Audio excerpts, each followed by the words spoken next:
The headlights appeared through the fog at exactly 9:30, just as they had every night for the past 3 weeks. Henri Beaumont stood in the shadows of his barn, watching the German convoy navigate the narrow road that cut through his property. 40 trucks, maybe more, supply vehicles heading south toward the front lines, carrying ammunition, fuel, food, equipment. The lifeline of the Wehrmacht flowing past his farm like clockwork. Henri was 62 years old, too old for fighting, too stubborn for surrender. The Germans had occupied this region of the Ardennes for 4 years. They had taken his horses, confiscated his grain, and shot his neighbor for hiding a British pilot. Henri had survived by keeping his head down, his mouth shut, and his hatred carefully hidden behind a mask of cooperation. But hatred was patient. It could wait for the right moment. He counted the trucks as they passed. 43 tonight. They maintained strict spacing, each vehicle following the taillights of the one ahead. Drivers focused on not sliding off the icy road into the ditches on either side. The route was treacherous, especially in winter. Sharp curves, steep embankments, poor visibility. Drivers stayed alert, hands tight on steering wheels, eyes locked on those red lights ahead. Henri noticed something during these nightly observations. The convoys never varied their route or timing. German efficiency demanded predictability. They used the same road, the same schedule, the same spacing between vehicles. That predictability was a weakness. Henri had learned during the First War that patterns could be exploited. Routines could be turned into traps. He just needed the right opportunity. The last truck disappeared into the fog, its engine noise fading. Henri returned to his farmhouse, where his wife Marie waited by the kitchen stove. She had prepared a thin soup from vegetables and a single potato. Meat was a memory. Butter was a dream. They survived on what the Germans didn't steal, which wasn't much. Marie looked at him with concern. She knew that expression, the one he wore when thinking dangerous thoughts. They had been married 40 years. She could read his face better than any book. "You're planning something," she said quietly. Henri sat at the worn wooden table. The convoys follow patterns. Same time, same route, same spacing. Henri, no, we're too old for resistance work. I'm not talking about fighting. I'm talking about lights. He explained his observation. The German drivers followed taillights, maintaining formation through fog and darkness. They trusted those lights absolutely because every night they led to safety. But what if those lights led somewhere else? What if Henri could create false lights that mimicked a convoy, lights that would lead following vehicles off the road? Marie understood immediately. You want to create fake convoy lights. Kerosene lamps on fence posts, positioned to look like truck tail lights. Space them properly, angle them correctly, and German drivers will follow them thinking they're following their convoy. Follow them where? Henri had already identified the location. 2 kilometers south, the road curved sharply around a steep ravine. The drop was 30 meters, steep enough to destroy any vehicle that went over. Trees grew thick at the bottom. A truck that crashed would be invisible from the road, hidden in forest darkness. If Henri could position lights that made the ravine appear to be the road, following drivers would steer straight over the edge. But the plan required precision. The fake lights needed to match real convoy spacing exactly. They needed to appear at the right height, the right brightness, the right distance apart. Any inconsistency would alert drivers. German soldiers were trained, experienced, suspicious. They wouldn't follow lights that looked wrong. Henri spent the next 3 nights studying the convoys with new intensity. He measured the spacing between trucks by counting seconds between passing headlights. He estimated the height of taillights above the road. He noted how bright they appeared through fog. He watched how drivers responded to curves, how they adjusted speed, how they maintained formation. He also needed help. This wasn't a one-man operation. Positioning lamps along 2 kilometers of road, timing their lighting to match convoy passage, and escaping before Germans realized the deception required coordination. Henri needed the resistance, but he had no contact with them. The local network had been destroyed months ago. The Gestapo had arrested most members. The survivors had gone deep underground. But Henri knew someone who might know someone. Father Michel, the village priest, heard confessions. People told priests things they told no one else. If anyone knew how to contact the resistance, it would be Father Michel. The next morning, Henri walked to the village church. It was Sunday, which provided cover for his visit.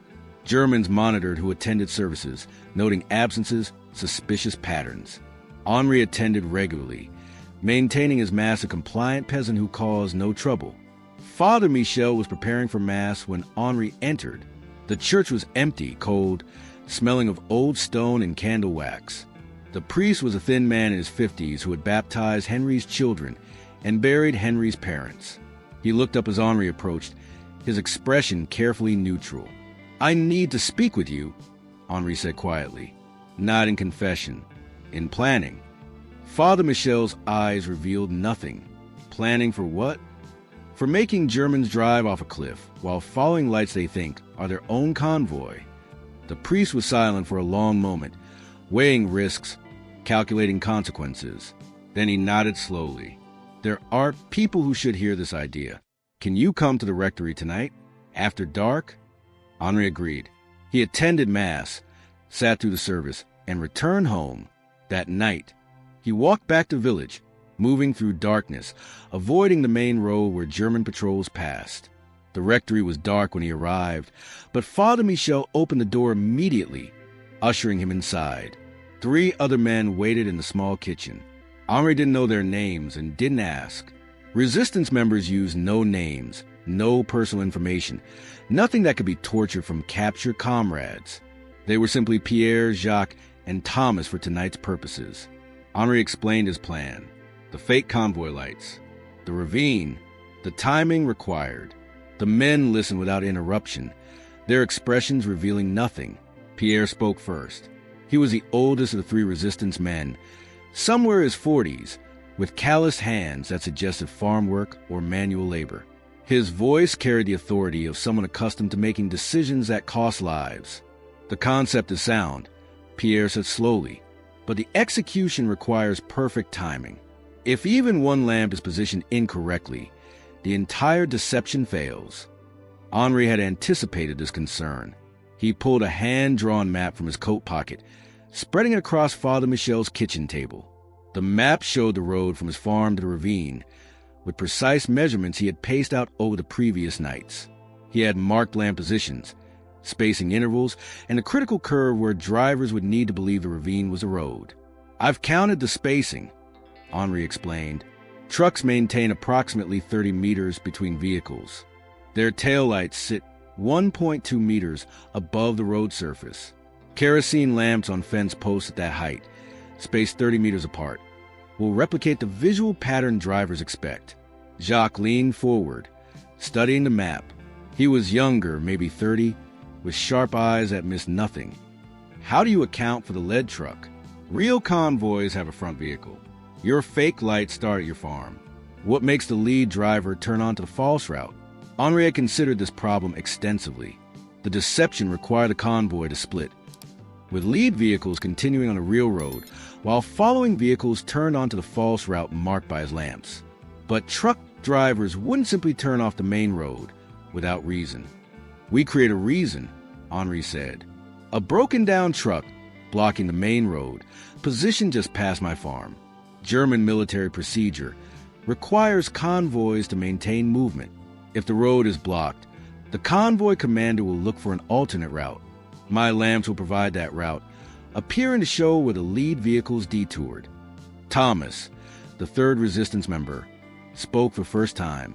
He was built like a boxer, compact and powerful, with a scar running through his left eyebrow.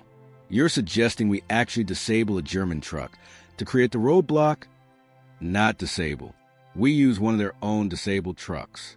Germans abandon broken vehicles along these roads constantly. We find one, towed with horses after dark, positioned to block the road. By the time the convoy arrives, it looks like a legitimate breakdown that occurred hours earlier." Pierre nodded slowly. "The plan has merit, but it requires resources we don't currently have. Kerosene for 40 lamps, fence posts, transportation, and we need to know the convoy schedule with certainty." "The schedule never changes," Henri assured him. 9:30 every night, 40 to 50 trucks. I've observed them for 3 weeks. German efficiency is predictable. Until it isn't, Jacques countered. What if they alter the schedule? What if they send scouts ahead? What if the weather clears and drivers can see your lamps are stationary? These were valid concerns, risks that could transform the operation from successful ambush into catastrophic failure. Henri had no perfect answers. War never provided certainty. Every operation balanced potential success against probable risk.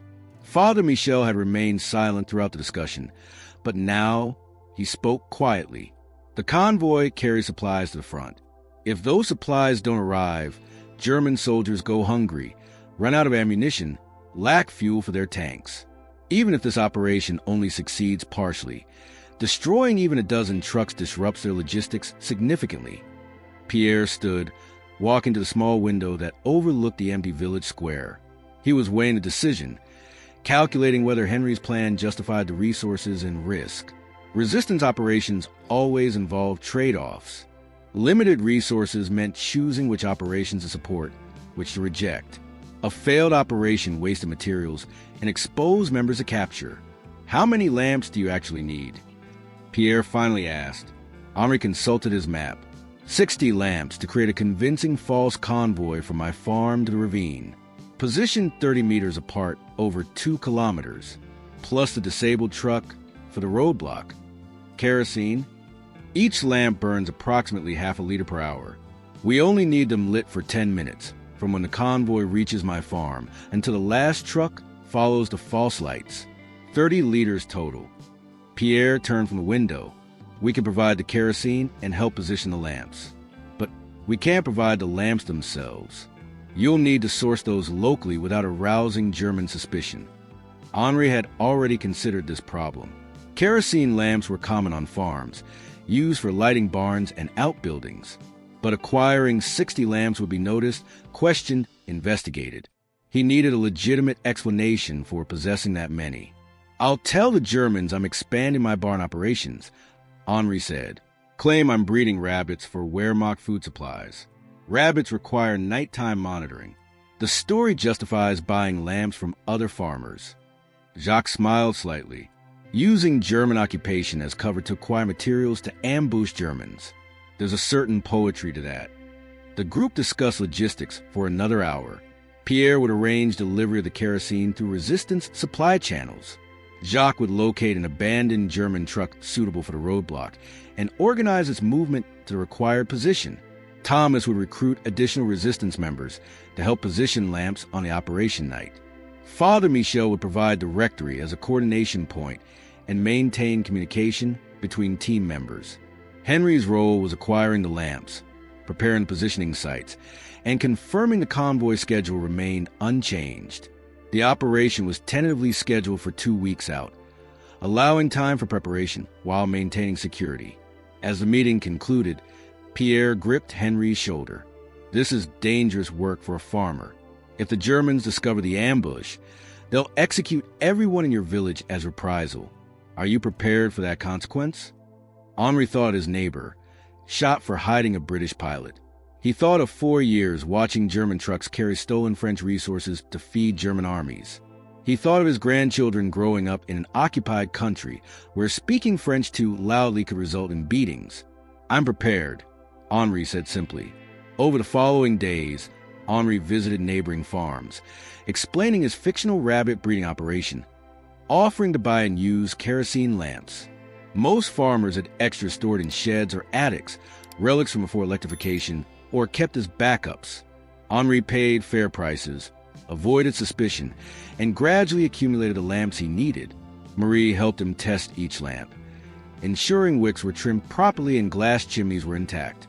They worked in the barn after dark, windows covered, checking that each lamp produced consistent light at the correct brightness. Any lamp that burned too bright or too dim was rejected.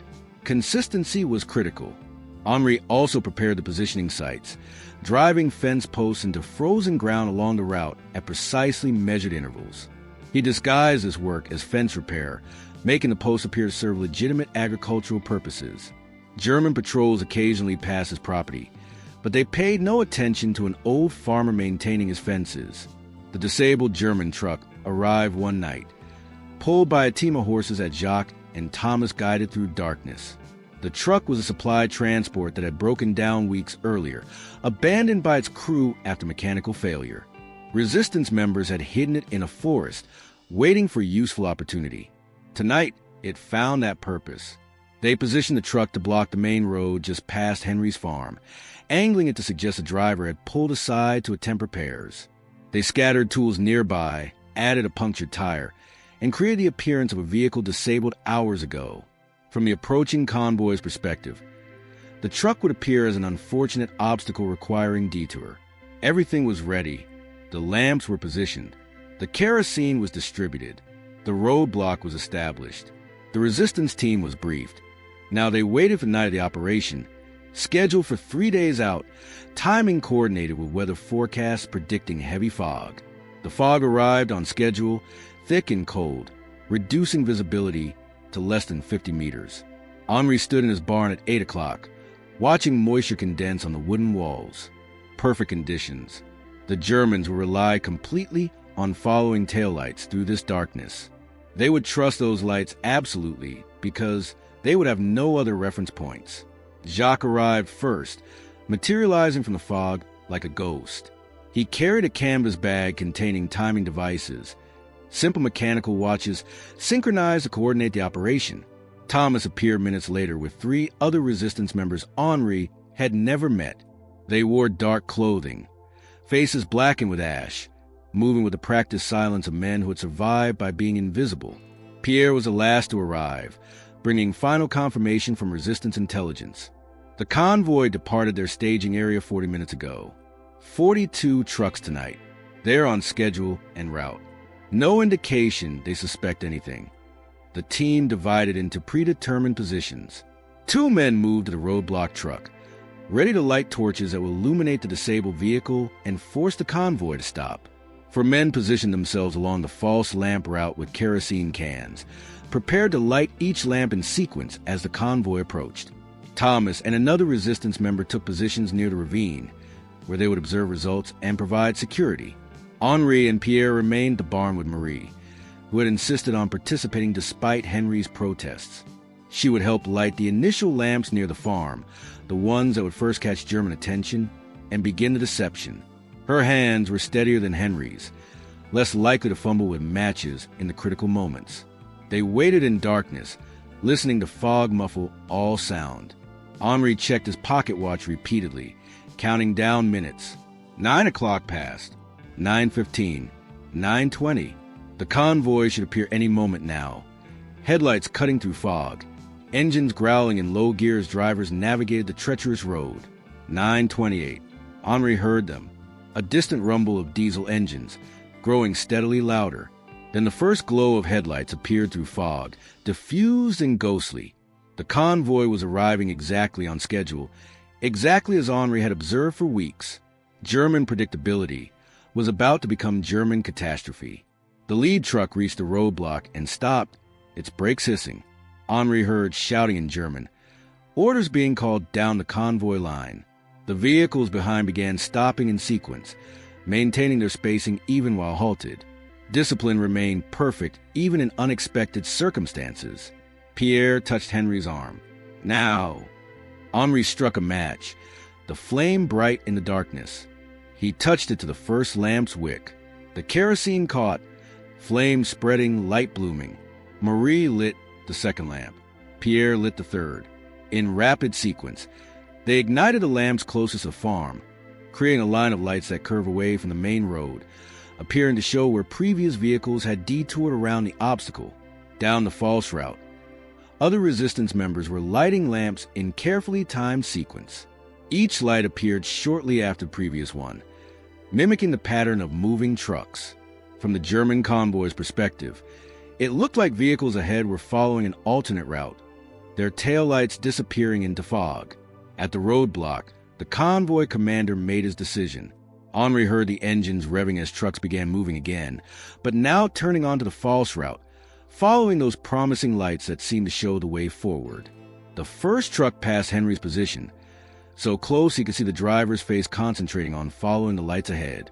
The second truck followed, then the third. The deception was working. German drivers were steering onto the false route, trusting the lights completely, having no reason to suspect anything wrong. Each truck that turned was one more vehicle committed to the trap. Henri counted them passing. 10 trucks. 15. 20. The convoy was splitting perfectly, with lead vehicles continuing on the main road, while following vehicles turned onto the false route, exactly as planned. The driver saw no inconsistency, noticed no problem, suspected no deception. 25 trucks. 30. The fog helped immensely, limiting visibility, forcing drivers to focus narrowly on the lights immediately ahead. They couldn't see the full pattern, couldn't recognize that the lights were stationary lamps rather than moving vehicles. They simply followed, maintaining their training, trusting their procedures. 35 trucks. 40. Nearly the entire convoy had taken the bait. Only the lead vehicles had continued on the actual road, already too far ahead when the roadblock appeared to be affected by the detour. Everyone else was following Henry's lights toward the ravine. The last truck passed Henry's position. He extinguished his lamps immediately, as did Marie and Pierre. Down the false route, other resistance members were doing the same, removing evidence, erasing the deception. Within minutes, the lamps were extinguished, collected, and hidden. The fence posts would remain, but they served legitimate purposes and would attract no suspicion. Now they waited for the sounds that would confirm success or failure. The trucks had disappeared into fog, following the lights toward the curve where the ravine waited. Henri strained to hear, his heart pounding, knowing that in approximately 3 minutes the lead truck following the false route would reach that fatal curve. The fog muffled sound, but not completely. Henri heard engines in the distance, then a change in pitch as the lead driver accelerated slightly, probably thinking he was catching up to the convoy ahead. Then a different sound. Brakes. Desperate braking. The squeal of tires on ice. And then the terrible sound of a truck leaving the road, crashing through brush, tumbling down the ravine. More sounds followed in rapid succession, each truck reaching the curve, each driver realizing too late that the road curved but the lights continued straight, each vehicle braking frantically but unable to stop on the icy surface. Truck after truck went over the edge, their engines roaring, metal shrieking, glass shattering. The sounds continued for nearly 2 minutes, a cascading disaster as truck after truck followed the same fatal path. Some drivers might have tried to stop, but vehicles behind couldn't brake quickly enough on ice, creating collisions that pushed everyone forward over the edge into the ravine. Then silence returned. The fog swallowed all sound. The operation was complete. Thomas emerged from the darkness, moving fast. 40 trucks went over, maybe more. The ravine is full of wreckage. Some trucks landed on top of others. I heard screaming, but not much. Most died in the fall. Pierre was already organizing withdrawal. Everyone scatter, take different routes home. Dispose of the kerosene cans in separate locations. Hide the lamps back where they came from. We were never here. This never happened. The resistance members disappeared in the fog, moving in different directions, leaving no trace of their presence. Henri, Marie, and Pierre remained briefly, standing in the darkness near Henry's barn. The Germans will investigate, Pierre warned. They'll search for explanations. They might suspect sabotage. Henri had considered this. The road is treacherous. Convoys have had accidents before. In this fog, with ice on the road, 40 trucks following too closely, the lead driver makes one mistake, and everyone behind him follows. It's plausible. Plausible, but not certain. Be prepared for questioning. Germans will want someone to blame. Pierre melted into the fog, leaving Henri and Marie alone. They returned to their farmhouse, extinguished all lights, and sat in darkness. The night was far from over. Soon, Germans would discover catastrophe. They would send investigators, search parties, interrogators. They would look for causes, for culprits, for reasons why 40 trucks had driven off a cliff. Henri and Marie sat together in the dark, holding hands, waiting for whatever came next. They had struck a blow against the occupation, destroyed supplies meant for German soldiers, disrupted logistics that supported the Wehrmacht. Whether they would survive the consequences remained uncertain. But for tonight, for this moment, they had won. An old farmer with kerosene lamps had defeated 40 German trucks using nothing but light and deception. Sometimes the simplest weapons were the most effective. Sometimes all you needed was to make your enemy follow lights into darkness. Dawn came slowly through the fog, gray light revealing nothing but continued obscurity. Henri had not slept. He sat at his kitchen table, watching the window, waiting for the inevitable knock on his door. Marie dozed fitfully in her chair, exhaustion finally overcoming fear. The knock came at 6:30. Heavy, authoritative, unmistakably German. Henri opened the door to find 3 Wehrmacht officers and a dozen soldiers. The lead officer, a captain with cold eyes and perfect posture, studied Henri with obvious suspicion. "You are Henri Beaumont? You own this farm?" "Yes."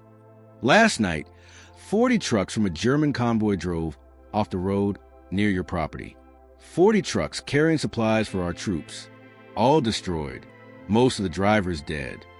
The captain paused, watching Henry's face. "You heard nothing? Saw nothing?" Henri had prepared his response during the long night. "I heard trucks on the road, as I do most nights. The fog was thick. I stayed inside. I heard no crashes, no sound of accident. The fog muffles everything. Convenient." The captain gestured to his soldiers. "Search the property. Every building. Every field. Look for evidence of tampering with the road. Signs of sabotage. Anything unusual." The soldiers spread out, moving with methodical efficiency. They searched the barn, the equipment shed, the chicken coops. They walked Henry's fields, examining the ground, looking for tracks, disturbed earth, hidden materials. They found nothing because there was nothing to find. The lamps were back in their original locations, the kerosene cans disposed of in a stream 5 kilometers away, the timing devices already dismantled and scattered. The captain remained with Henri, asking questions, probing for inconsistencies. Had Henri noticed anyone unusual in the area? Had he seen lights on the road? Had any strangers approached his farm? Henri answered each question carefully, offering nothing beyond what an innocent farmer would know. After 2 hours, the soldiers returned empty-handed. The captain's frustration was evident, but he had no evidence, no witnesses, nothing to justify an arrest. "The investigation continues," the captain warned. "If we discover you were involved, you will be executed. Your wife will be executed. Your farm will be burned. Do you understand?" "I understand. I am a farmer. I know nothing about military convoys or accidents." The Germans departed, taking their suspicions with them but leaving Henri and Marie free. For now, over the following days, Henri learned what had happened after the trucks went into the ravine. The German casualties were catastrophic. 38 drivers dead, 14 more critically injured. The trucks had been carrying ammunition, medical supplies, and winter equipment meant for troops on the Eastern Front. Everything was destroyed or damaged beyond use. The Wehrmacht had to divert resources to recover vehicles, retrieve bodies, and investigate the incident. German investigators examined the accident site exhaustively. They found the curve where trucks had left the road, the icy conditions that had prevented braking, the steep ravine that had caused such devastating damage. They found no evidence of sabotage, no explosives, no cut cables, no obvious tampering. The road itself was intact. What they did find puzzled them. Wooden fence posts along the false route, positioned in a way that might appear to mark a road in heavy fog. But fence posts were common in rural areas, used for countless legitimate purposes. The investigators noted them in their report, but could prove nothing. The official conclusion, delivered 3 weeks after the accident, ruled it a tragic combination of adverse weather conditions, driver error, and vehicles following too closely. The lead driver had apparently mistaken a fence line for the road in heavy fog, and subsequent drivers had followed without question. Recommendations were issued about convoy spacing and navigation procedures in poor visibility. Pierre visited the farm in early December, arriving after dark, staying only briefly. The Germans suspect sabotage but cannot prove it, he told Henri. Their investigation found nothing. The operation was perfect, not a single mistake, not a shred of evidence. Resistance intelligence reports the Wehrmacht is furious, but has no one to blame except weather and their own procedures. And locally, any reprisals? None. The Germans have no suspects, no targets for revenge. A few farms near the accident site were searched, including yours, but nothing came of it. You're safe. Pierre's assessment proved accurate. As winter deepened, German attention shifted to other matters. The Eastern Front demanded constant resupply, and the Wehrmacht could not afford to fixate on a single incident, however costly. The investigation remained officially open but inactive. Henri returned to his normal routines, tending his farm, maintaining his appearance as a simple agricultural worker concerned only with crops and livestock. He attended the occasional cafe where townspeople gathered, listening to gossip, monitoring German activities, noting changes in occupation procedures. The convoy accident had effects beyond the immediate destruction. German logistics in the region became more cautious. Routes were changed frequently. Convoy spacing was increased. The Wehrmacht trusted the procedures less, questioned their assumptions more. Henry's operation had introduced doubt into a system that depended on certainty. In February, Pierre brought news that resistance leadership was pleased with the results. The operation had demonstrated that even well-defended convoys could be vulnerable to unconventional tactics. Other resistance groups were studying Henry's methods, adapting them for different contexts. The concept of using deception rather than direct attack was spreading. They want to know if he would do it again, Pierre said. Different location, different convoy, similar technique. Henri considered this carefully. He had been lucky once. German investigations had found nothing, but that didn't mean future operations would remain undetected. Each action increased risk, drew more attention, made survival less likely. But the occupation continued. Germans still controlled France, still oppressed its people, still transported supplies that supported their war machine. As long as that remained true, Henri had an obligation to resist. Yes, he told Pierre, I'll do it again. But not here, not using the same route. The Germans are watching this road now. We need a different location, different conditions, different details. Pierre smiled, already being planned. There's another route, another convoy pattern. We'll need several months to prepare, but the opportunity exists. Through the spring of 1944, Henri continued his double life. By day, he was an aging farmer struggling with wartime shortages and occupation restrictions. By night, he was a resistance operative, planning operations, coordinating with other groups, preparing for future actions against German logistics. The second operation came in June, executed on a different road with different tactics, but the same fundamental deception. This time, 23 trucks were destroyed. Then a third operation in September claimed 18 more vehicles. Each time, German investigations found little evidence. Each time, Henri and his collaborators remained free. The Wehrmacht grew increasingly frustrated, knowing they were being attacked, but unable to identify or stop the perpetrators. Henri knew it couldn't last forever. Eventually, his luck would run out. Eventually, the Germans would capture someone who knew too much, or an operation would leave too much evidence, or simple chance would place Henri in the wrong place at the wrong time. But that day had not yet come. On a clear evening in November 1944, Henri stood in his barn, listening to the BBC radio that resistance members had hidden in a compartment beneath the floor. The news was encouraging. Allied forces were pushing through France, liberation was approaching, German forces were in retreat across multiple fronts. Marie joined him, resting her hand on his shoulder as they listened to reports of towns being freed, Germans surrendering, the occupation collapsing. "We survived," she said quietly. "We fought them and we survived." Henri thought about the 3 operations he had led, the German trucks destroyed, the supplies never reaching their destinations. He thought about the risk, the fear, the long nights waiting for a rest that never came. He thought about the role an old farmer with kerosene lamps had played in resisting an occupying army. "We did more than survive," Henri replied. "We won." The liberation of their region came in late November. American troops rolled through on tanks and trucks, greeted by cheering crowds and spontaneous celebrations. German forces had already withdrawn, retreating toward their homeland, leaving behind a France that was battered but free. Henri watched the Americans pass, saw the joy on his neighbors' faces, felt the weight of occupation lifting. The war would continue elsewhere, but here, for these people, it was ending.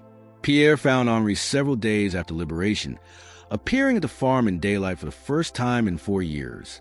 They shook hands formally, then embraced like brothers. Resistance records will be compiled, Pierre said. Your operations will be documented, recognized. What you did here mattered, Henri.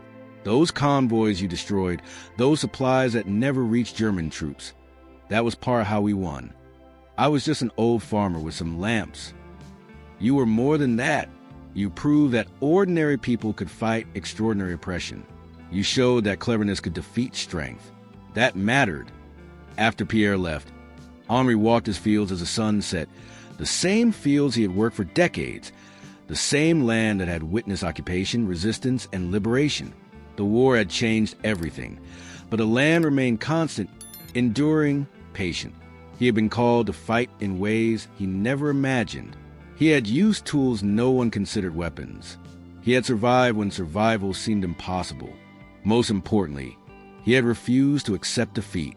When submission seemed inevitable, he had chosen resistance. When direct confrontation was impossible, he had chosen deception.